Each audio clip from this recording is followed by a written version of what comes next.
There's been multiple times where it's quite clear Simon Jordan has no clue what he's talking about when it comes to boxing. But when he said to Willie Hutchinson that Ezra Taylor was going to beat him, he never said why. He couldn't say why. It was no boxing analysis or any insight. It was just on how he felt, an emotional feeling. And this is someone that people see as credible. It's ridiculous. Like, he doesn't know much about boxing, yet his voice is one of the loudest in the sport right now. This shouldn't have been allowed. This should have never happened. I don't know why it's been enabled, simply because people like him disrespecting certain individuals. He's recently gone at Peter Fury, tried to call him emotional. And that's just simply him projecting and trying to win an argument. Peter Fury never showed any emotion. He never showed any annoyance at what was being said to him. His whole demeanor was, fair enough, that's your opinion, but you clearly don't know what you're talking about. And he doesn't. There's never been a time where he said anything sensible with any boxing analysis. He very much will give a vague, yep, you're going to put it on. Like, he doesn't know what he's talking about in boxing. And it's crazy that he has a voice that supersedes a Duke McKenzie, supersedes any former boxer that's credible in the sport. And it just don't make any sense. Like, what has he done to warrant this? How could you have a background in another sport that you didn't really succeed in? Yet when it comes to a completely different sport, you've not managed fighters, you've not ever stepped in the ring, you're just a boxing fan, which that's even got question marks. Yet your opinion, because you choose to be controversial, is meant to be the loudest. Like, why have people enabled this in boxing?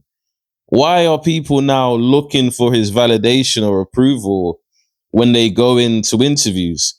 I don't watch the Talksport boxing page for Simon Jordan. I watch it for the people on there. If they have Eddie Hearn on there, if they have Rico, like if they have fighters on there, I want to see what they're saying. I don't care about Jim White or Simon Jordan. I don't watch it for them. Like, I just don't understand how he's being allowed to be in a sport he doesn't have much of a clue about. When he did the Cauldron the other day, it was so cringe and awkward. Never do that again. Please, like, the zone, never do that again. That was just so uncalled for. He looked nervous. The same guy that talks shit about everyone. He had none of the same energy in person when the fighters were right next to him. He couldn't say the things that he was going to say usually. It's like, in person, it's different. Like, why is he so brave when he's on the radio station? He picks and chooses who he wants to be disrespectful to. When he had Robbie from AFTV on, he tried so hard to get a reaction from him, and he failed. He was the one that was more rattled than Robbie. And now he's going at Arsenal fans again. Like, what is the real issue here? Like, as an Arsenal fan, this is a boxing page, but I just couldn't stay silent. Like, I just don't understand how in two sports you have someone that never succeeded in football and someone that didn't even work their way up in boxing, just causing more and more disruption, and it's not warranted.